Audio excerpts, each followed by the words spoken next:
Well, look, American voters know who's to blame for the Tea Party recession, and they're never going to forget who held our economy hostage with the debt ceiling crisis. And Washington politicians like Republican Speaker of the House John Boehner, Representative Eric Cantor, and Representative Paul Ryan, you know, they played politics with our just to make played politics just to make a point.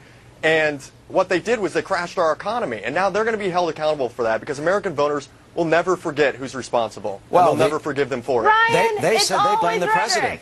They blame President Obama that he's ultimately responsible because he's the man in the Oval Office. Well, what President Obama did was stand up to the extreme elements in the Republican Party, and he struck a bipartisan compromise. And what he needs to do now is focus on putting Americans back to work and rebuilding the middle class. Because the only way we're going to fix our deficit problems is by putting Americans back to work with a jobs program. And the chances of that jobs program actually passing? I think if Republicans in the House decided to start working with the president rather than against him and stop catering to the extreme elements in the party and playing with the fire of the Tea Party caucus, we're all going to keep getting burned if they keep doing that. What they need to do is silence the extremists in the Republican caucus and say, look, we got to put Americans back to work. And like Gretchen said, we have to work together, Republicans and Democrats and independents, to accomplish that. All right, Gretchen, fire of the Tea Party caucus. There's some explosive words. Others say it's the Tea Party that's trying to deal with the debt. You know, Ryan always uses that rhetoric that drives that wedge between Republicans and Democrats, and his comments are just unhelpful. They are fueling the fire of what is actually going on right now in Washington and not doing anything to help have a constructive conversation. He says that he wants a constructive conversation, but then he uses those words against the Tea Party and everyone else.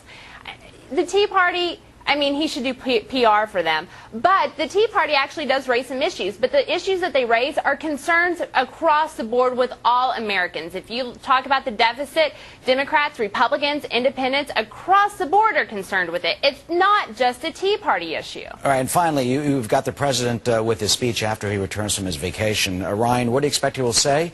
What type of proposals can he have to get America back to work?